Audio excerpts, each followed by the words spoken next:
I guess we can start. Yeah. Let me share my screen.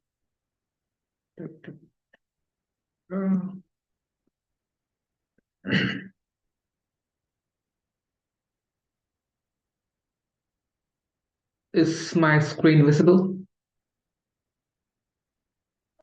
Yes. Okay, right, that's great. Give me a minute. Let me take my phone.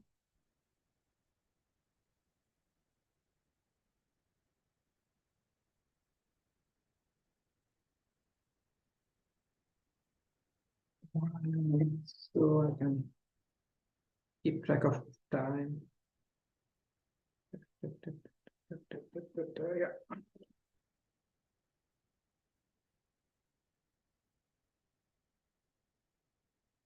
Yeah. Yeah. Thanks again for joining us for the second week. And we still have around 50 people. Last week we had 21 people, 15. It's still a decent enough number. Not many dropouts. So let me recap what we saw last week, right? So last week is we saw right, the origin of Indian writing, and we saw a bit about Brahmi and Kharoshti. We saw the different languages, different scripts I used to do as edits. We saw about Kharoshti. We saw how it was only Indian script written from right to left, and the historical context that gave rise to Kharoshti from Aramaic. Basically, that um, how Kharoshti basically declined, or it did not survive as long as Brahmi did. And then we saw about Brahmi. How Brahmi was the first pan-Indic script that was used from like entirety of India, and how technical Brahmi did not die, but it just multiplied and evolved into other Indian scripts. We saw about the origins of Brahmi, what could have been inspired by American Kharoshti, how the Varnamala of all the Indian languages that we know pretty much go back to Brahmi, right? The arrangement of like vowels, consonants, and the matras. This whole idea of like writing like this is basically inherited from Brahmi. On how to write Samhitaksharas in Brahmi. Basically, you take two letters, you squish them together, and this pretty much is retained in like in some shape or form by most Indian scripts. It's about like how Brahmi evolved into other scripts. We saw a sample of Brahmi. We saw a bit about the structure of Indian scripts. We have two examples of Sharada and Grantha. Even though they're like two scripts, two different corners of India, the arrangement of the letters are pretty much the same, right? And how the matra placement also is pretty much the same, right? There's the underlying structure of the letters, it hasn't changed a lot. Right? And how in Indian scripts, all letters have an R inbuilt, and to don't delete it, you have to put a sign, lambda or a virama. Right? And how the concept of aksharas is different for Indian scripts. Like we take word Lakshmi, right? It's 6 letters in Latin, but it's only two aksharas in Indian languages, right? How the idea of like a phonetic cluster is pretty much reflected in the written cluster, right? Or the whole Samhitaksharas also is like pretty much similar in both Grantha and Sharda. We saw a few examples. How even though these two scripts look like very different, at least from the outside, but in terms of structure and behavior, it is pretty much the same, right? So now we'll see about how Brahmi pretty much evolved into other scripts. Right? So I said Brahmi was like at some point used all over India. And for the beginning of 300 to 400 years, you could go from any part of India and you can still understand. At least you can at least read what's written. You may not understand it, but you can still read it. Someone could from the north come to Tamil Nadu and read more or less Tamil grammar, not correctly, but at least they have an idea of like what's being written. Um, when did this happen, right? For instance, there's this nice quote in Lalita Vistaram, right, where the young Buddha goes to the school, learn the alphabet, and because if he's him being the Buddha, he goes like, you know what, oh teacher, out of this all the 64 script that I'm going to list, which script are you going to teach me? So he gives a list of like 64 scripts. Yes, Brahmi, Kharoshti, Angalipi, Mangalipi, Dravida Lipi, lots of Lipis. Right? And some are like clearly made up to get the number 64, right? But others are clearly regional variants because the reference to Dravida Lipi, the reference to Angalipi, there's a reference to Vangalipi. These are all different regions of India, which means at the time, most likely the text was composed, at least this chapter was composed. The writing was like pretty much diverged to have their own variant, right? For instance, yeah, the Bhamika. I'm gonna remove this one.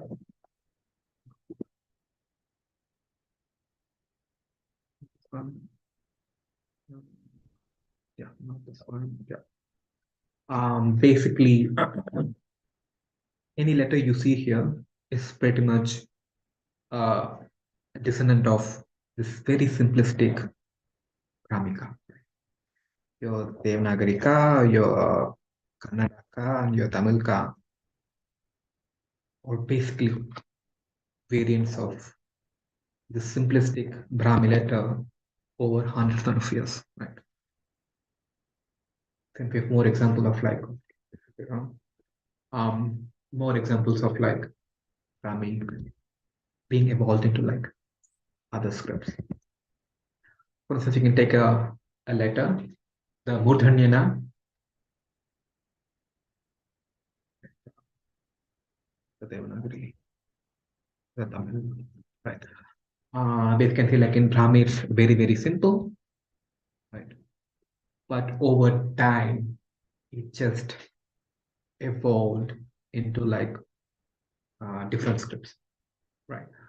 And they're like basic principles behind this, why this has happened. We'll have a quick look into that. It's a whole different subject, how writing changes, what are the factors that involve writing to change. That's an example of like how modern Devanagari has pretty much evolved from Brahmi, the different stages it has gone through. And you can say like it did not change overnight, right? It basically took all these changes took like hundreds of years, people copying, and all these small changes accumulating. And people copy. They also want to reduce the effort of copying uh, a book or whatever they're writing, right? So all these factors come into play, and when they all these factors are like together over like a long period of time, things evolve and diverge, right? They're like languages. If you have a language that's spoken like a whole like large geographic area, eventually it's obvious like it's going to split into like multiple daughter languages because the small variations that are like transmitted from generation to generation, it all gets simulated. Um, so what are the factors that basically cause letters to change? They're like five factors, more or less. Yeah. One is people when people write something, they tend to minimize the effort of writing something. Okay. So there are two complexities. One is like the complexity of writing something and the complexity of like looking at something, right? So when you have scribe, he doesn't care how simple it is, how simple it looks. The scribe wants to minimize how it's written. He wants to minimize effort to write a character. So when there is a complicated shape in front of you or simple shape in front of you, even though it's simple, it probably takes a lot of effort to write it. So you want to minimize the effort of writing something. When you have a shape, something, others will reanalyze it and rewrite it slightly different way. So in that case, about this time, again, you have like other small changes. We'll take questions at the end of the presentation if that's fine. Rajat? Yeah. So we have a lot to cover. I like to cover something and we can take questions at the end of the presentation. Right. Then it's like we have the small changes that are like incidental strokes. Incidental changes, they're not part of the letter, but eventually they get accumulated and become part of the character. And if you have like two similar letters, people tend to add extra strokes to disambiguate it, right? And also the biggest factors like writing materials. And what do I mean by minimizing effort? Say like Hamika here, right? It's simple, it's just two strokes, but it means like you have to take the pen away from the writing material. And that's a lot of effort, right? That slows down your writing because you're putting the on the pen and the implement on the surface, run the stroke and take it away, right? And that takes a lot of effort. So it would be easier to just write it in a single stroke. If you want to write it fast, so they can make this. And that's one way. Right? And if I have someone, right, who sees this letter, but you know what? What if I write like this, right? I'm going to write this, that's one stroke, and this is going to be another stroke, right? People can do that. And this becomes your Tamilka eventually, and this becomes your Devanagari. And the third one, which is automatic, for instance, when you write something, you basically you have a cold start of write. You write something, it's not part of character, it's also been someone like have a small scribble so that you can start writing, right? And over time, people thought this was part of the character. So the people started writing it separately, unwriting the character, and eventually this would become a Tamilka. And if I rewrite it as a separate stroke, they will actually come, right? And you also have disambiguation. This also changes letters. For instance, I'm going to give you an example English letter. You have one and you have seven, and some people usually put a stroke to differentiate one and seven. And this also happens. So in a way, you remove complexity of writing, but you also add extra complex in sense of like stroke being segmented. It's like these two factors fighting with each other. On the writing material, if you can see like all the South Indian scripts, if you've noticed, you'll see that they're all slightly curvy because they're writing the same material, just palm leaves. Right? Same North Indian scripts are written with the reed pen, yeah, rather than reed pen, with ink. So they're like superficially similar. So basically, writing evolving into different scripts, Brahmi evolving different scripts, is basically a game of Chinese whisper. Right?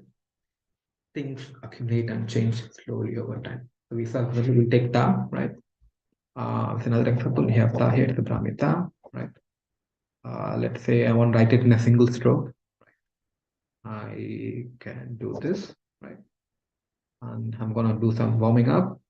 I'm gonna write like this, and basically, eventually it becomes Ta, right? But if you take the other way, I'm gonna do this because it's pretty much same letter. I'm gonna warm up and do this, which gives you a Devanagari. I'm oversimplifying it, but you get my idea, right? So same letter can be realized in two different, simplified in two different ways. And these two paths diverge eventually more and more, giving like two complete different shapes. And pretty much that's how. Right? Brahmi did not overnight just like this what is it, the Tower of Babel. Didn't happen like that. I think at some point, if you went from like probably like from what's now Karnataka and Tamil Nadu, all the Pallava, Kadamba, and like scripts. I'm sure it was like at least partly mutually intelligible. Mm. So we saw that how Indian scripts, at least in India, it evolved and multiplied it till state. And what about the scripts that went out of India? Um, how many scripts are there? How did they evolve? How did they get outside India? Let's say that. There is a really, really good quote from this Chinese encyclopedia. He was writing a Chinese encyclopedia about Chinese literature, culture, and everything. And he basically complained like Indian scripts can write any sound, right, compared to Chinese script. And one of the reasons, like, they're like Buddhist texts read in China or like transmitted to China, but not Confucian text outside China because Indian scripts are very easy to learn, right? They are very phonetic and very easy to learn, but for Chinese script, it's not possible. And he postulated that what the reason like Buddhist texts are in China are not Confucius, not in India, because the other way around is difficult. If you want to learn Chinese script, you have to learn hundreds and thousands of signs. But with Indian script, only 50 to 60 signs. You can write anything phonetically. Um, this is a map of like where scripts from India have been used. Obviously, some are like Greater India, that would be India, Pakistan, and Bangladesh. That's obvious. But the Indian scripts also went to like Southeast Asia, right, along with Indian culture and religion. Same way to the Central Asia through Buddhism, to the Silk Road, again to China, Korea, and Japan because Buddhism, right? Um, so how did they spread outside India? Around 4th, 5th century, you had all this what they call as Indianized kingdoms. They have all these cultures just suddenly popping up, and they adopted Indian culture, Indian religion, which means like either Hinduism or Buddhism, which means it also adopted Sanskrit and Pali, which means like to write Sanskrit and Pali, you need an Indian writing. And if you can write an Indian writing, you can use the same script to write the local language. The same way, whenever religion went outside India, it also took along with the religion, either Hinduism, Buddhism, Sanskrit and Pali, along with that, the writing, the script to write those languages. There's an example of like various scripts that eventually came out of India. Your Burmese, your Thai, your Cambodian, your Lao, your any of the Philippine, even Philippines still use like Indian scripts, at least for minority, your Indonesian scripts, and anything from in Mongolia, your Zoimbo, Pakspa, and Tibetan, these are all eventually they're actually uh, came from India. For instance, there are a sample of like different scripts that are used outside India. Some are minority, some are still majority scripts, some are extinct, but you can see like wide variety how they evolved in India. Right? And you have one script that's very interesting because it actually goes from top to bottom.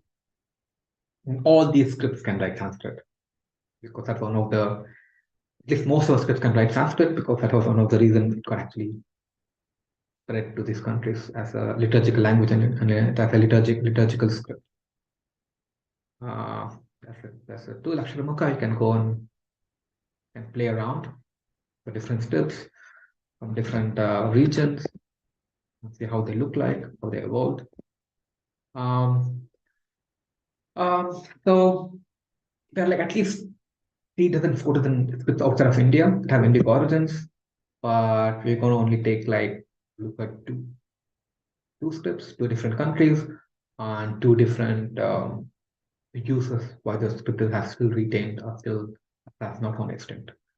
And one thing you can see here is at least writing. You can see like it's pretty much tied to religion, right? Any of things that is marked red or minority cyan, you can see like the Indian writing is not the majority because they don't follow either Hinduism, Buddhism. Like Malaysia, they convert Islam. So Malay is actually was written using a variant of Arabic called Javi, now written Latin script. Then within Indonesia, your Javanese and Balinese, they are actually minority. It's a matter only very few people write it, and it still survives, but still they're not Hindu Buddhist anymore. Same with Afghanistan or like Central Asia.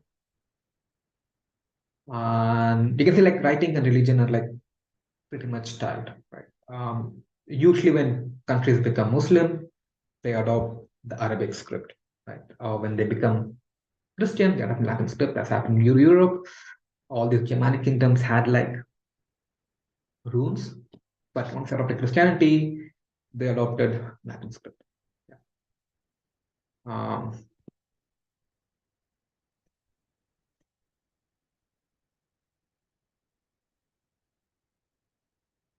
this happens to them, right? I'm gonna do something. I'm gonna play this. If it works, does it work?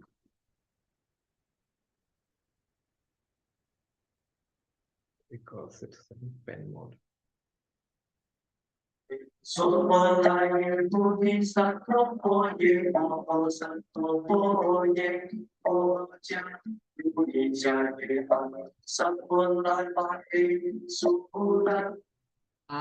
This is basically Sanskrit.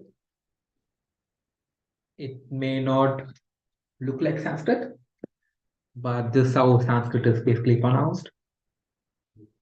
Still recited in China. For instance, you have this. This takes two lines from this mantra, right? Again, it may feel like it's not Sanskrit. It may not sound like Sanskrit. Basically, it is Sanskrit, right? Basically, Sanskrit got like mutated and deformed to suit Chinese phonetics, right? And this was a problem, right? And this was a problem because when Chinese monks came to India and they translated a lot of like Buddhist texts, all the philosophical texts, it's fine, you can translate it, that's fine. But then you had all this text with mantras in it, and translating and writing those mantras in Chinese letters was not enough. Because if you have a mantra, the whole thing is like it has to be pronounced as it is. Mantras are not something that you can translate. Even if you translate in Chinese letters, you still don't get the same sound, right? So even when China had Japan, even when they had their own writing, they still had to adopt Indian writing so that they can preserve the original Sanskrit. Right? So Siddham is this Indian script which is still used in Japan actively. People worship it. They meditate on it. It's still alive and still pretty much part of Japanese culture. It was formerly used in China and Korea, but it kind of died off there. So it evolved around like 6th century in India, northern part of India. Um, but once it traveled out of India, so Siddham in India eventually gave rise to Nagari, Devanagari, and all those daughter scripts. But when it traveled outside India, it became ritualized, it became very, very auspicious and holy. So it's sort of like more or less crystallized and it did not evolve. Because anything that's ritualized, it doesn't change because it's something like holy. It's preserved more or less how it was received. Of course, it went changes because once it went to China or Japan, they were using like the Chinese brush to writing. So you have that influence of that on that influence of it in Japan and China. It's still used to preserve lost of Sanskrit mantras, Buddhist mantras. that are even lost in India. Like there are certain texts and we don't even have in India. But if you take the Chinese Tripitaka, you can see all these mantras preserved in its original Sanskrit. Sometimes are corrupted, but more or less reasonable Sanskrit using Siddha. Right. Um, I said it's still used in Japan, but still it's active, but it kind of went extinct in China and Korea. The Vanapata is again, it was used to like Sanskrit. The Vanapata is pretty much the same. You have vowels, the consonants, the matras, you have the mitaksharas, it's pretty much the same.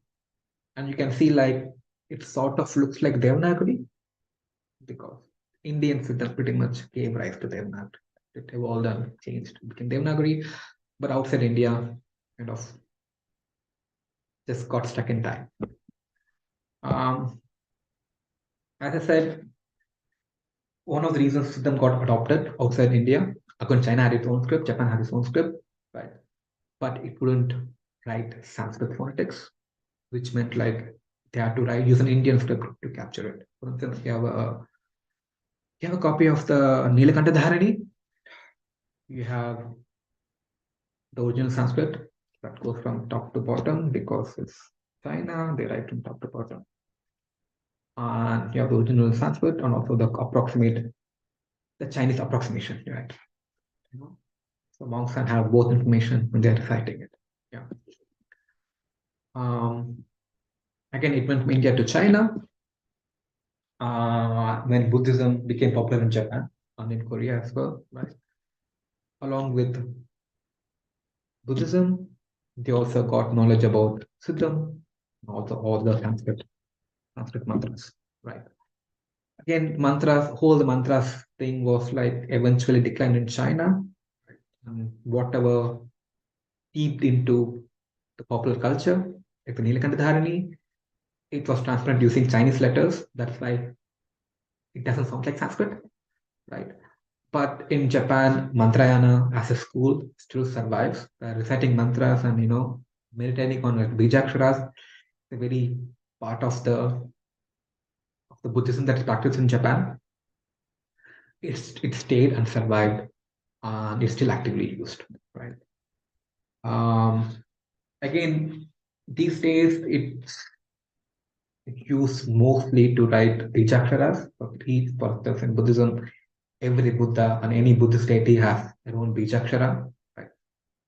And basically, even though they can read and write with them, how they pronounce the letters is pretty much Japonified. The original knowledge of the phonetics behind letters is more or less lost. In that one, right?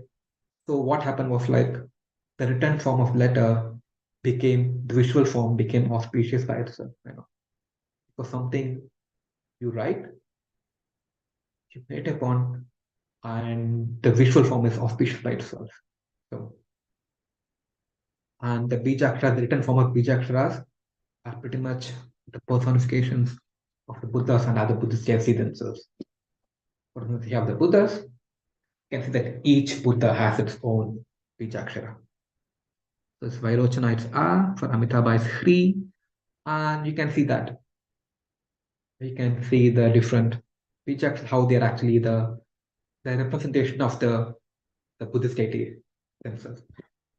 So you have a tribe, Taba, Avalokitesham Mahasama Prapta, and you can see that like these two representations are pretty much equivalent. Okay, so this would be Mitaba, Mahasama Prapta, and Avalokitesham, right? There is no difference between the Siddham form of the Buddha, of the Bijakshara, and the Buddha himself. They are equivalent. And you can see it here. They actually took a Bijakshara, which is Hammam, and made it look like the deity Chanda Maharoshana. You can write lots of mandalas. You still used to write like mandalas, where you have arrange the bijaksharas. And okay, they still have knowledge of like to spell right the Sanskrit mantras, right? Um, so they still like to copy mantras because it's very gives you lots of punya to copy and write mantras. They still like to copy mantras. I think this one says, let me try to read it. Om Amogha Prabhamani Padmavajri Tathagata Virukite Samanta Prasarahu. It's a Buddhist mantra. Right. And this has the usual Namo Ratnatrayaya. Again, I was in Kyoto like a couple of years ago, and it was like I was amazed to see like all these Indian writings, that are still preserved in Japan. Like as an Indian, I could read it. Maybe a normal Japanese person couldn't understand what it is, but they know that it's very holy and auspicious. But it's amazing. Like you can just go to Japan and you can find all these like random letters in Japan that is Indian that you can read, or at least you can recognize what it is more or less. Um, so let's take a 5 minute break, right? And then I'll continue with Laos.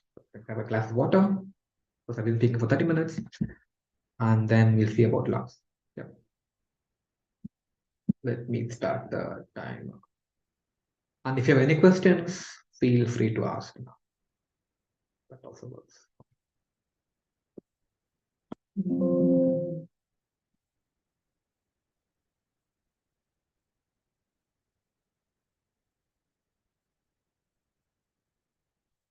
Yeah, yes, go on. You have a question. You had a question. Yeah, you were talking about the effort of writing. So I was Mhm. wondering, people would carve on stones and also write on palm leaves or other kind of leaves. So I was Yeah, that's it. wondering, Yeah, you go on. What's the question? yeah, I was just asking, maybe the efforts on the both the material will be different. So would Yeah, you suggest that some scripts were better suited for stone, while others for copper plates or for instance, like Brahmi, right? Brahmi was designed to carve. That's why it looks nice. It looks majestic. Now, having two crosses looks nice, easy to carve, right? But if you want to write it, it's a lot of effort because the more times you take the implement from the surface and put it again, it slows you down. And that's why English developed cursive, right? So you can write without taking the pen from the paper. And yeah, and all the scripts we have now, they were optimized to write in writing material. Like the reason like Oriya doesn't look like Devanagari or Oriya looks more like Southern script because it was written using palm leaf manuscripts. They have the same factors that evolved to make it more cursive, like Indian writing. Um, yeah, okay, could does you that throw answer your some light question? on yeah, yeah. Could you throw some light on Nandinagari as well, which was used in Vijayanagar, but we are not seen any printed I types. don't about Mandinagiri. Maybe Srinidhi knows it. Maybe you can contact him offline. Um, okay, there's a question from Srinidhi. Let's see. Yeah, the thing is like one of the reasons writing changed because you learned the script from your teacher, who learned from his teacher, who learned from his teacher, right? And they had writing material that they copied and copied and copied. But these days, right, like languages, we have fonts, and after printing, script kind of sort of decrystallized. Printing basically standardized the script. Before printing, right, like Kannada and Telugu were like very, very alike. Just because of standardization, Telugu and Kannada separated pretty much. You have like certain forms of vowels that Kannada and Telugu used to share. But when we're printing, it was separated, right? And because of the standardization, I don't think they're gonna change anymore. We have one standard reference thing, and you're gonna print materials, use that, and people are gonna learn using that. You're not gonna learn using a copy of a copy of a copy that's handwritten. I think that should answer your question, Srinidhi.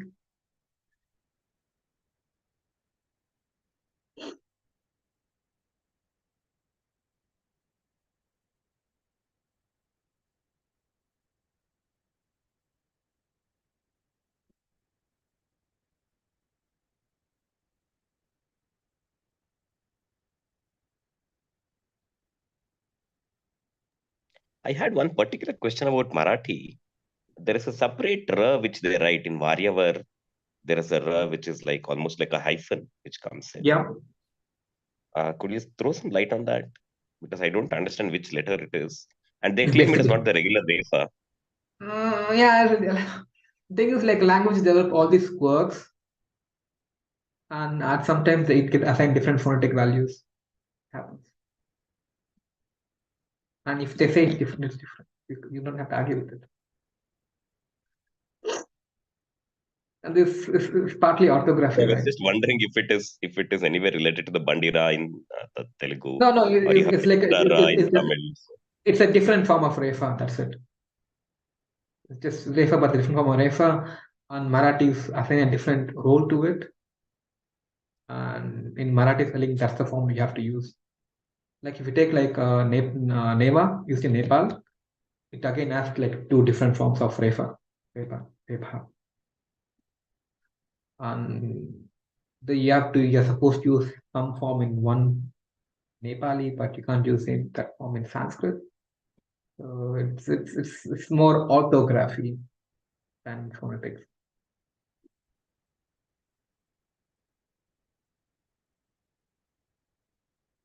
Okay, let me grab some water and we'll continue. Yeah.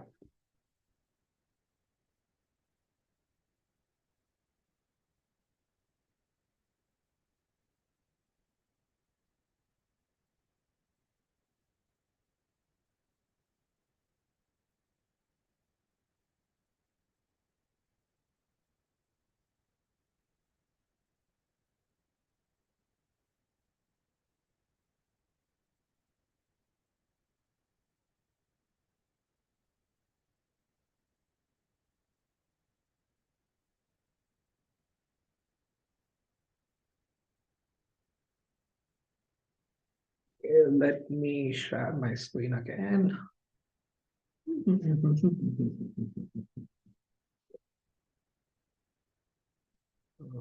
All right. So we come to Laos. Let me reset my clock so that we can keep track of like reset. Let's come to Laos. Laos, again, it's a very small country, bordering Thailand, and Burma and Vietnam. They also use an Indian script. It's slightly interesting. It's not only used for liturgical purposes, it's also used to like write their local language. So it's basically Lao. They use two scripts. You see that? It's called Lao. One is called Lao, like Lao language. Other one is called Ham. And the story is like when the Pallav script went to like the whole of Southeast Asia, it basically got adapted to local languages. It had lots of descendants, and Lao is one of the descendants of. And again, Lao is interesting because it's one of the scripts that got used to write a language that's not an Indian language, which means like it had like different phonetics, right? So what they did was like they introduced new letters to write their language. They invented new letters, and any letters that was not needed, they dropped it. Right. For instance, you can see that yeah, they have k, and g, but they don't have the mahaprana g. They have the, but they don't have mahaprana g. They have b, but they don't have the mahaprana. Right. And they don't, they enter na, they don't have it because most likely love doesn't have that sound. So it got lost. Same way you need only like 14 vowels for Indian languages, 14 to 16. But love has like lots more. So they created different ways of writing those vowels. But you can see that they do it using matras. They just innovated new matras. The structure is pretty much the same. You have vowels and consonants and the matras. They just innovated new matras to write the right? All the like vowels of that language, right? And the problem was like it works fine. The script is now optimized for Lao. It writes Lao perfectly. It's all nice, but it can't write Sanskrit. It can't write Pali anymore. No, Laos is still Buddhist. They have their own Tripitaka, still Pali, and they needed a script, to write Pali. So they also had another script, which is called Tam, right? Tam was more conservative. It maintained the entire Indic repertoire for the consonant, vowels, and matras. The whole idea of like writing samyuktaksharas, it was pretty much preserved, and and that was used to write Pali. Right? They even had like even has like let me get it even has like ru, ru, lu, and lu, right? It was that conservative. Whole series was like conserved. The idea of like matras are pretty much the same. Tamil if you take two letters and twist together, it's pretty much same. And that's what is used to write Pali. Again, because the script is more complicated, only monks and very religious people know how to read it and write it. And now people usually write La, right? And one thing you can see, the whole thing of like deriving in Pallava, you can see that it's K, which is like Tamil K, right?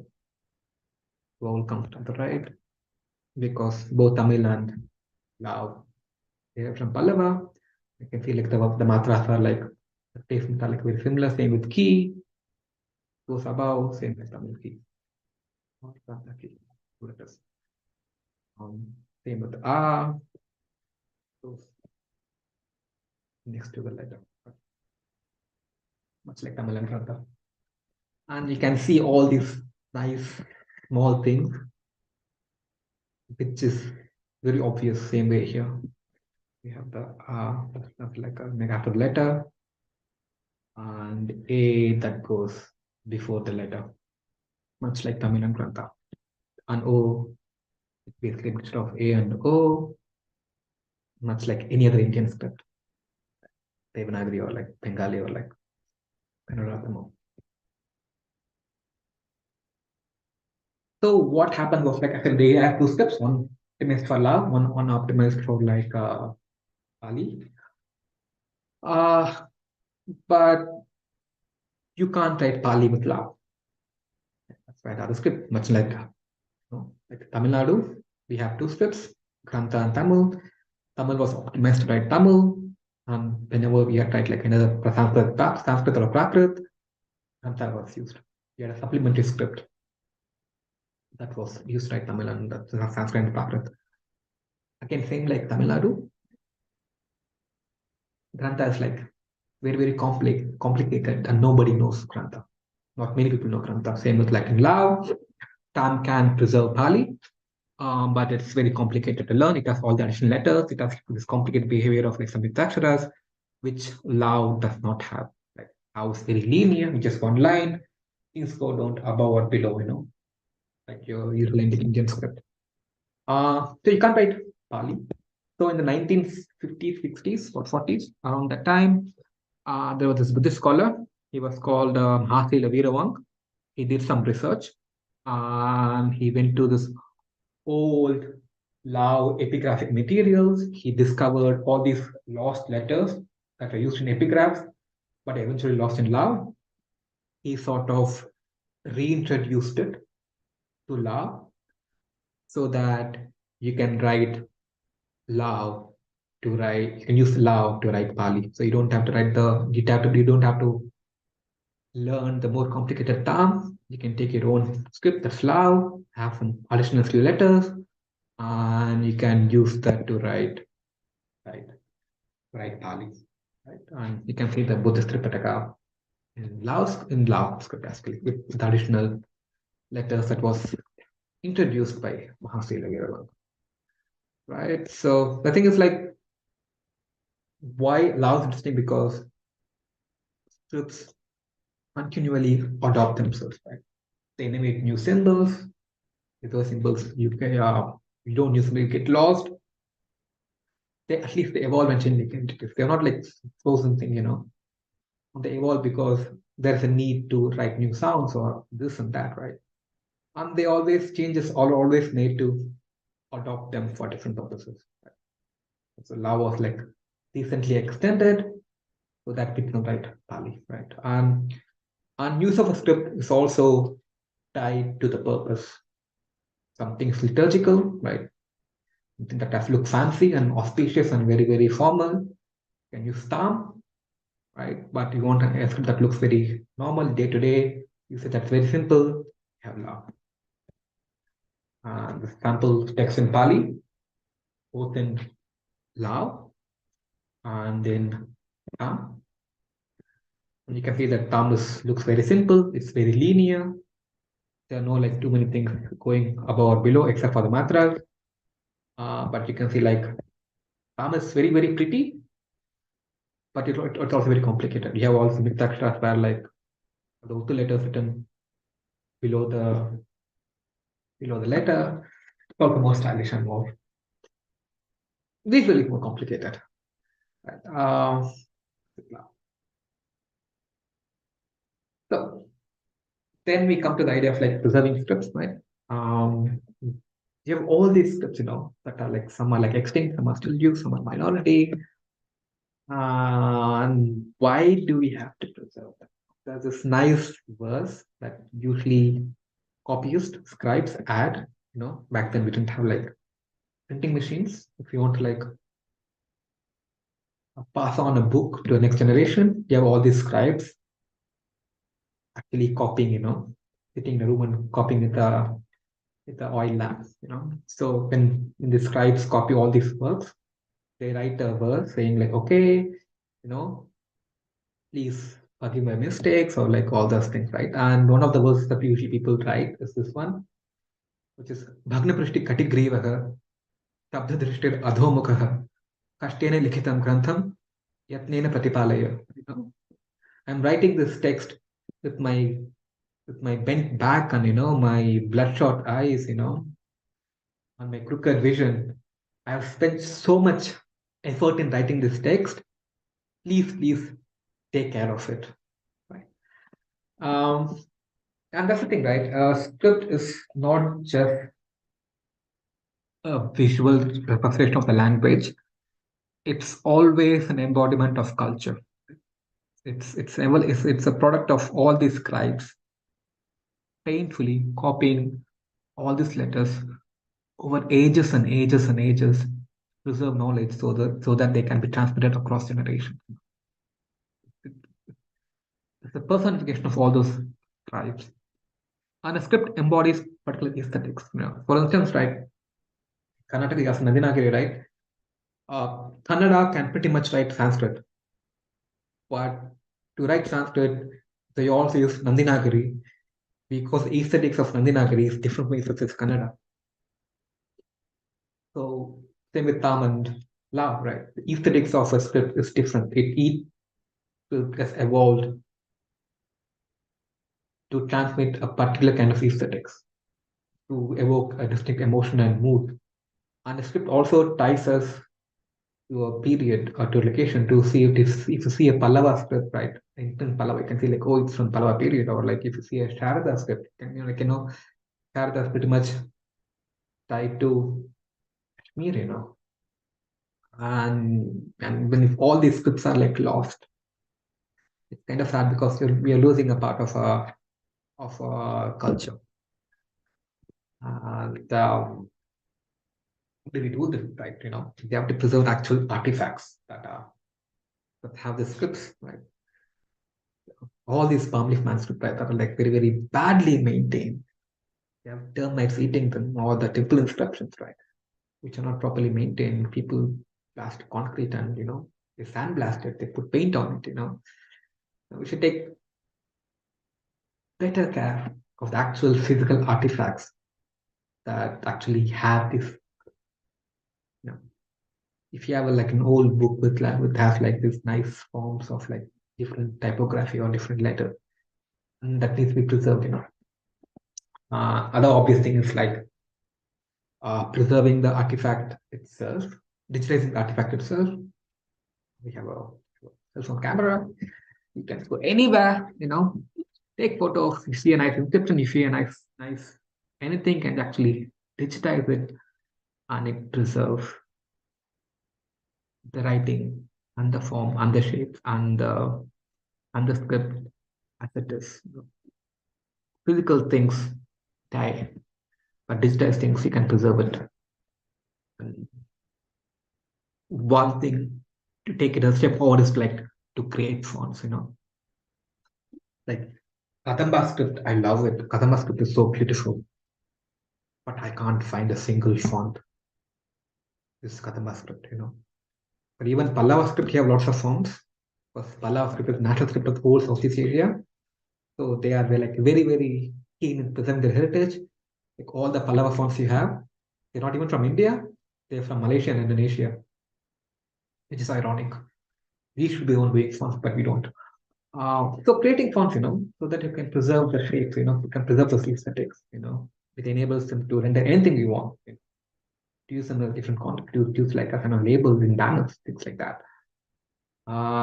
This is basically a variant of like Kanta from the Pandya times. Right? And you can see that now I can take any Sanskrit text, and I can render that in how the Pandyas would have written it. That's nice. So, next topic, right? How do we do that? And why do we do that? It's the same reason. A script is part of our culture. You can't let it die, and that's why I've duplicated the slide. How do you do that? At least for me, it's not like just go and learn it and we have to make an active effort to bring down the barriers to learn a script, to practice a script, and to use it. If we take a script and make it easier to compose in it, to create content in it, and to use it, and people will use it.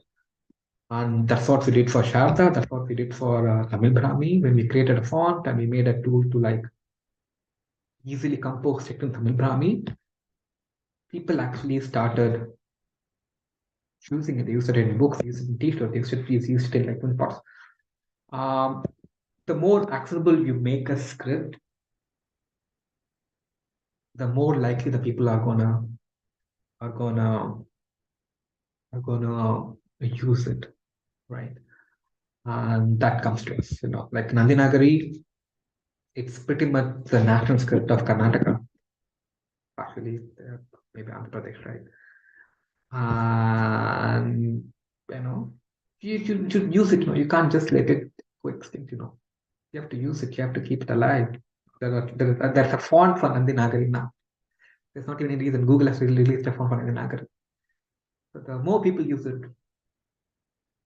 and as I said, right, a script is never dead as long as there's at least one person to write in it, compose in it, and one person to read it. We have to keep this in the public memory, or not let these things go. At least for Sharda, that's true, right? People that just who arrived from Kashmir, they lost all their culture. And Sharda is part of the culture. And if Sharda dies, part of culture dies.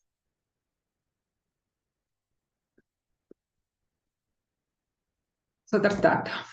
And to end, we'll see like how Indic fonts work and what does it involve. These days everybody writes using fonts. Well and good. I haven't taken a pen and paper and written something in a long time, right? I just type until it works. Right? So what does it involve to create and use an Indic font? What does a font file actually contain? Because we take fonts for granted, but they are more complicated than that. Before that, we have to introduce what's Unicode.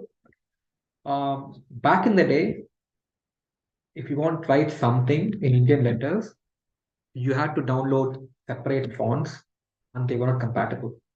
They can use Tamil or Kannada in one font. If I move another font, my results would be rubbish because nobody could agree what is Devanagari and what is the representation of Devanagari or like Kannada, right? And as you know, how computers understand things, it's binary, ones and zeros. And Unicode basically assigns a particular sequence of ones and zeros that everybody can agree, you know what, this sequence is Kannada, and this sequence is like Tamil, and this sequence is like Devanagari, and this sequence is like Telugu. So even if I switch fonts, as long the font knows this standard, it knows like it has this sequence of information, how it should be written. Right? It means like can compose anything using the standard format. And if I have a particular font that can understand this standardized format, it will render it appropriately. And that's what Unicode does. It assigns one particular sequence of bits and bytes that everybody agrees is a representation of a particular letter. And Indic Unicode is pretty much the same, right? It follows basically Unicode and Indian Unicode. It comes from IST. So India used to have a standard called IST, and they had this model of how to represent Indian writing in computers. As I said, how does Indian writing involve? You have the consonants, you have the vowels, and you have the matras, right? And that's pretty much Unicode also has. You have a separate character for the vowels, you have a separate character for the matras, that's for the consonants. And when you put all of them together, right, you get what you want, in the particular script. For example, if you want to Avalokita in Gujarati, I just have to write the character for A, Va, La, Gomatra, Ka, and the E matra, the, and I get Avalokita. Basically, the structure, the actual structure of Indian writing is just being transmitted to the computer. That's how you write. That's how you understand the letter. Key is not just key. Key is basically ka plus E matra. Same thing. Computers, you write ka, you do the code for E matra, you put together, you get key.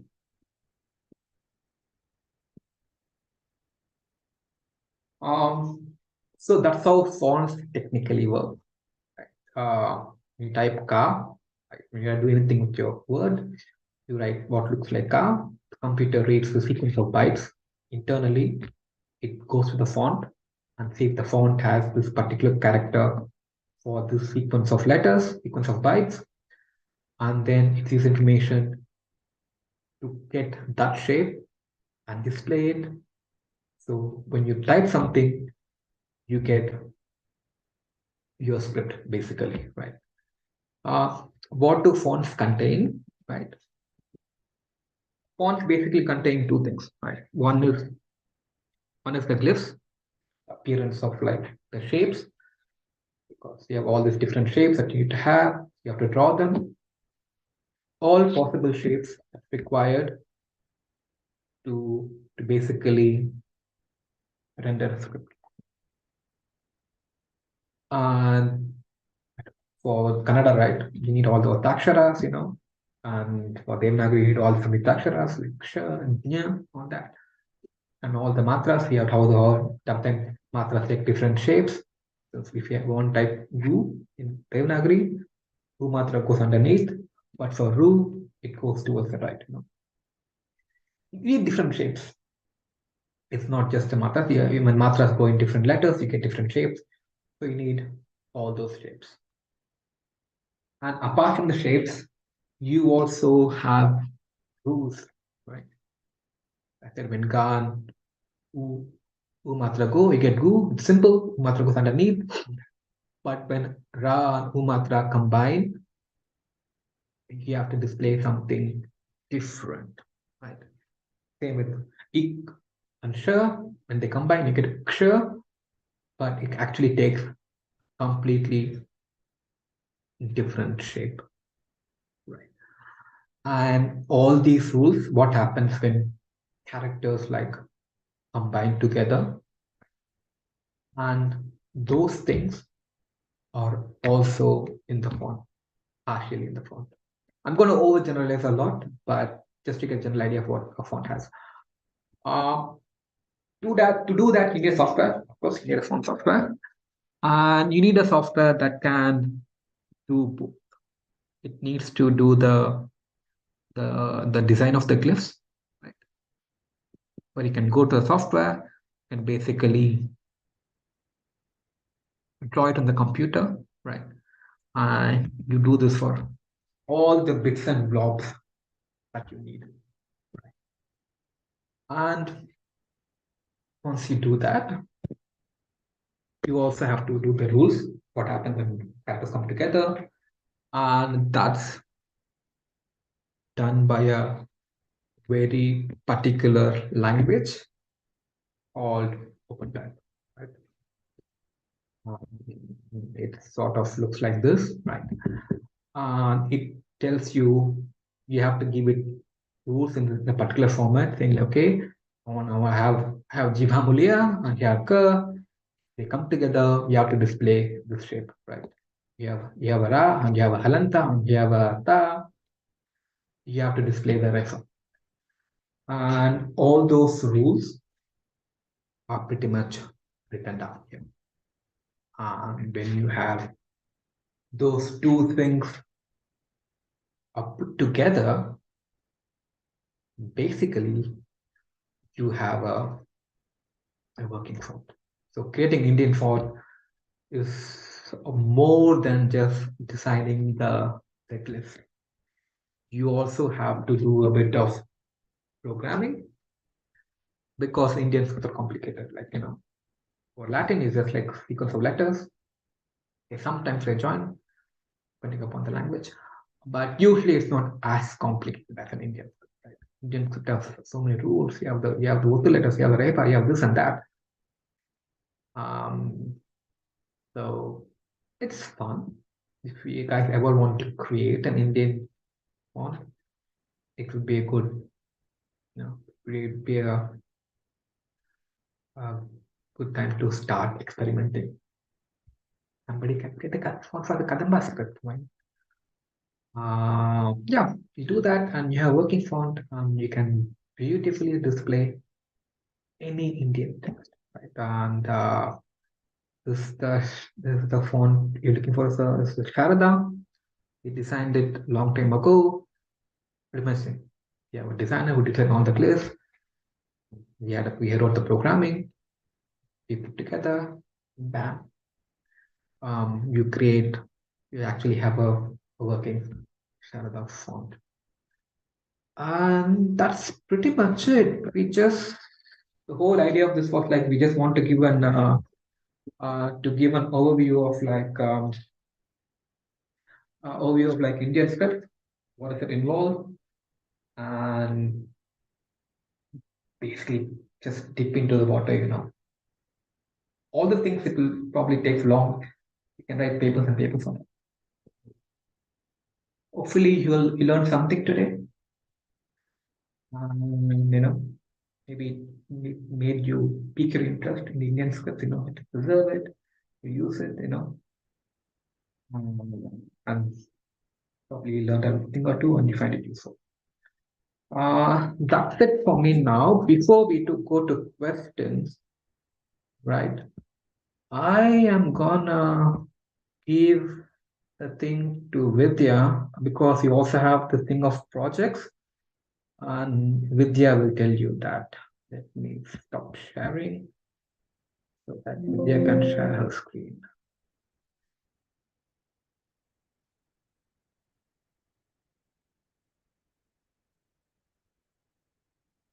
Rajat, we can take questions after Vidya completes project introduction.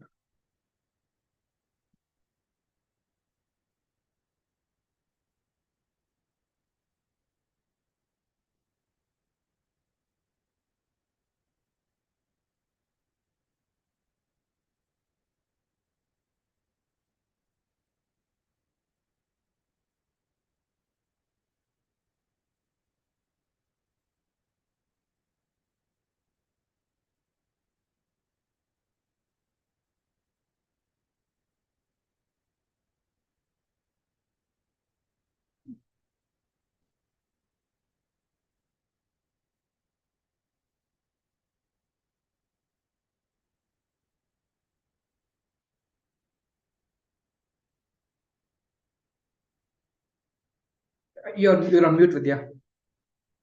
Oh, so so these are the project submission guidelines and requirements. That some things that Vinod kindly put together for us. So that's the link I've shared on the chat as well. I hope we can all see this. And for if any of you, there are two groups of projects, one open for adults and then there is one for 14 and under, something simple. But of course, if somebody 14 and under wish to do something, pick something from the other one, they're free to do so.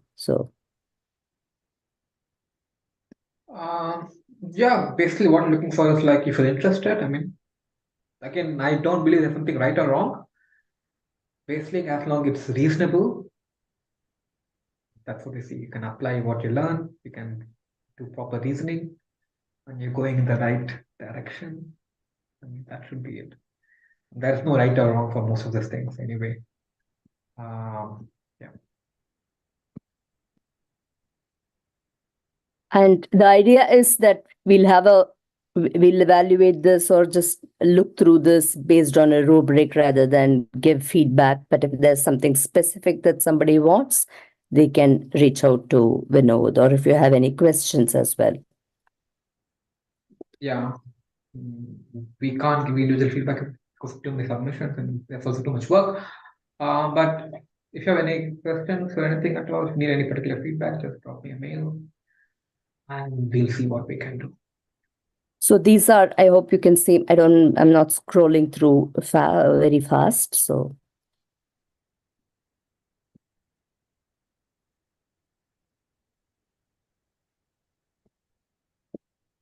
And then, so these are the other projects for participants under 14 years of age.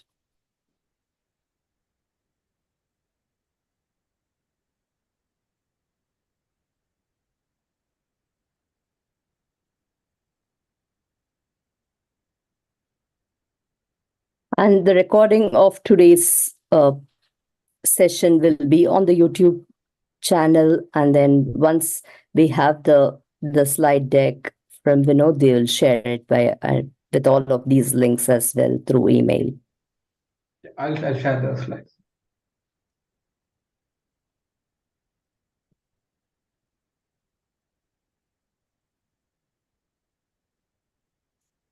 So does anybody have any questions on this aspect or anything that, and then we will get back to the questions on the presentation itself.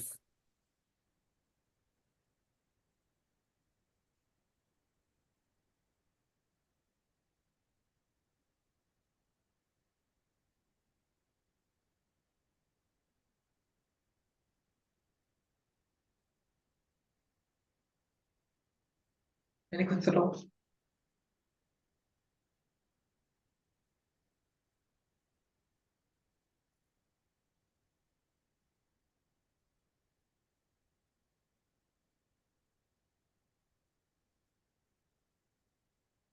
Rajat, yeah, you have a question.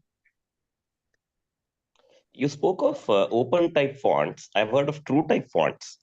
Could you highlight what is the difference or is They're pretty much the same. relevant? Yeah. Open type fonts have like extra programming in it.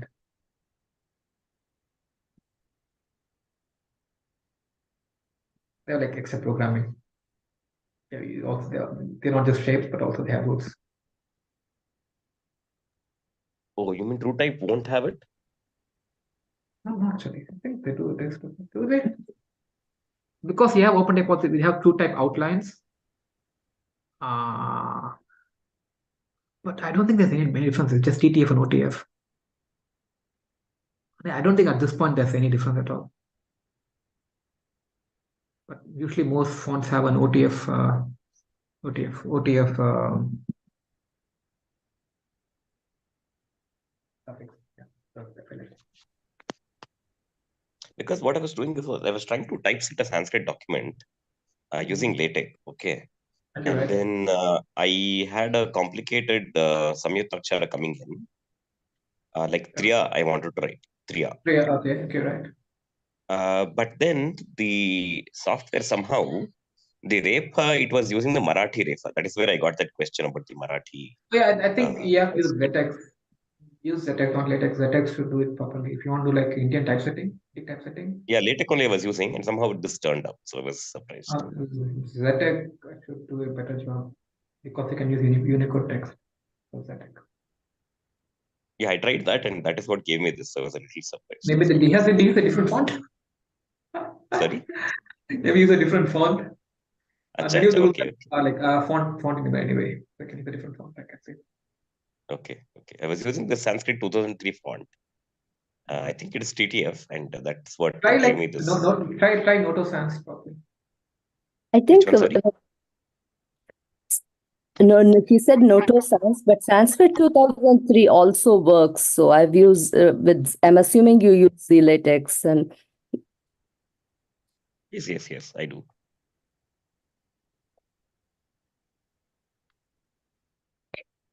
but sometimes occasionally I've had, if you're using one of those online latex environments versus on your own machine, there are some caching issues that I've seen, but this should be I mean, we can connect offline and figure that out as well. But that should not happen that with the Sanskrit 2003. Yeah, I had this issue long time back. Maybe I'll go back and check if there are any improvements. If you use something like Overleaf or something, sometimes there are some slight caching delays, but beyond that, this should not happen. Okay, let me check and get back. And if we have doubts while we are doing that project in terms of resources or how, if you're I mean, stuck in the middle. just drop me a mail. Okay, Yeah, sure. that's fine. Yeah. My email should be there. Just drop me a mail and it should be fine.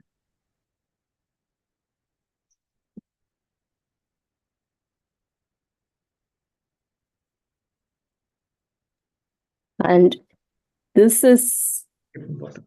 just putting Vinod's email in and here as well. But you can also email us, and I'll send an email with all of the information that I've put on the chat compiled together to all the participants.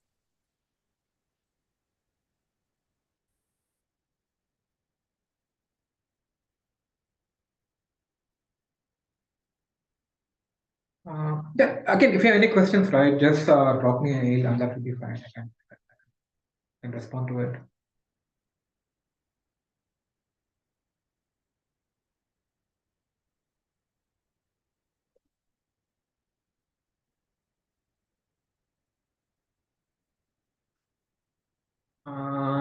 If nobody has questions, I think we can stop the session, right? We have 10 more minutes, so we can discuss if we have anything. If not, we can close this.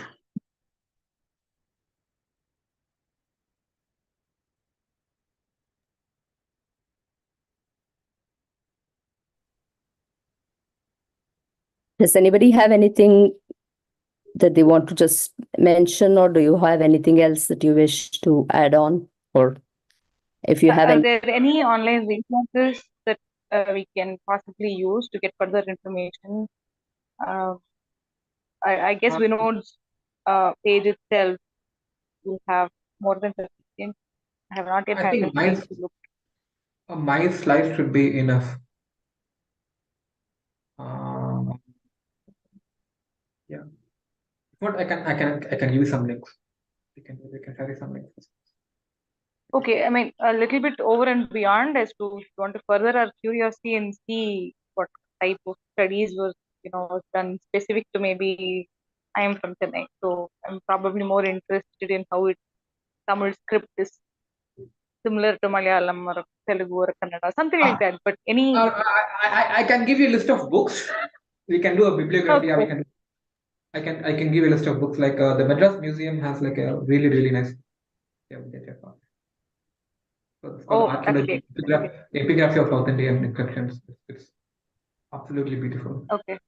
Like I can share you some books here. Yeah, sure. Thank you. Let's do that.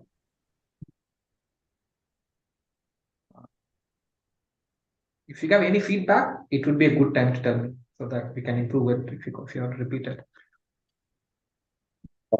Is there some context being assumed for any of the projects being listed? I mean, they feel like so for instance, like the second project, the Tamil script cannot write Pali sounds and so on. That sounds interesting, but the question is, would it need some context about what exactly are the sounds being missed in the first place? But then you read about Tamil and Pali and see what sounds are missing. Okay. So that's what. So that's something that is okay. Now, what I'm trying to understand is that something was that covered in the earlier session, or this is. Yeah, but we saw about love, right? How love Okay. and songs are Pali. They added letters. Same thing. Just have a map of like Tamil sounds and Pali sounds. See where are the holes? And if you were supposed to do it, how would you do that? Okay. Thank you. And one of the, I mean, for somebody who's at least from I can share my experiences how I would have gone about it is that I've used that Aksharamukha script explorer and the script list. So that way that helped me compare scripts and figure out what is missing there and what is where. So that was one of the things in addition to reading up about. So that does help, that tool, the explore scripts option.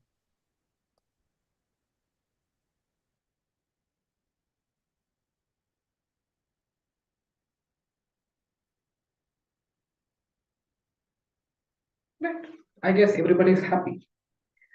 If everybody's happy, I am happy. Rajatji, did you have another question? I had you, or was it the previous one? Not a question as such. I'm just curious of very important texts like Arthashastra or Chaturbhani or Bhasanataka. They were discussed in discovered in South India for the first time. The whole manuscript or the whole text was long lost for some. Yeah. So has somebody documented how these were discovered? How for example, when Chama Shastri got a manuscript in Grantha about Arthashastra, how easy or how difficult was it for him to decode the script? And maybe they were working with a single manuscript. How did they even verify the correctness after a gap of so many thousands of years or hundreds of years? Has somebody documented all these things? I'm just curious. And even Ramakrishna Kavi, he has brought out many of the Sanskrit works, like I think Shringara Prakasha, those kind of things. So I'm just wondering. I think they would make for very fascinating stories. I think like if you find like a critical edition of something, they should have the information. Like critical edition basically do that, right? They print critical text based on like multiple attestations or multiple manuscripts and everything. Sure, the Bori edition of the Mahabharata is one such thing where it's available. Yeah, like Arthashastra, probably if you can get a critical edition, probably it would have an introduction of like oh, okay. what they did. For instance, for Manjushri Mulakalpa, it's a Buddhist Sanskrit text. It's only pretty much one copy, I think. and that was found in South India, if I'm correct. It's weird. But there's a digital version of the text. You can see like it has lots of holes, like lots of passages. They're not there, just like marked it out, and some are not like clear. And anything that's reconstructed, they have put it between brackets. So if it's a single manuscript, probably a good publication should have all that. What's reconstructed and what's guessed and what's lost and all that. I don't know if Arthashastra actually has a critical edition. There should be a critical edition of Arthashastra, no? It's a very popular text. I'm sure they didn't publish it Very in one sure. manuscript. That would be I don't atrocious. know. The story I've heard is somebody from Tanjavur comes and drops a heap of manuscripts in Mysore Oriental Library. And then Right. Shama Shastri discovers that this is the Arthashastra. It's in Grantha Lipi. And then he Right. publishes and translates it for the first time. There's a story I've heard. Yeah, but maybe they found a human. I don't know. Actually, I don't know. To add to that, a lot of some of the older texts preface, you can glean some information from that. For example, the T. Ganapati Shastri writes about how how he discovered that Tilam buried among the Basa manuscripts. And so these stories they have, and they often have only one manuscript in some of those cases. This is the musical text, that Tilam.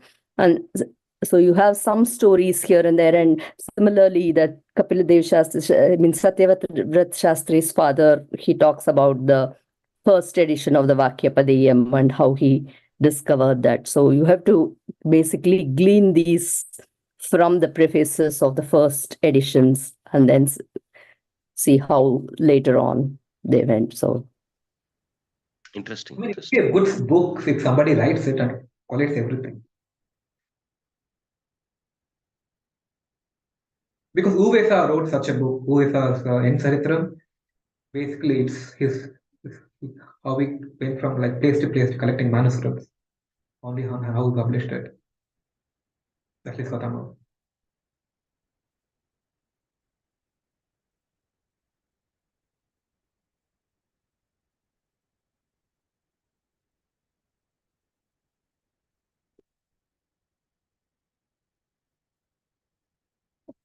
If there are no more questions, I think we can stop the session.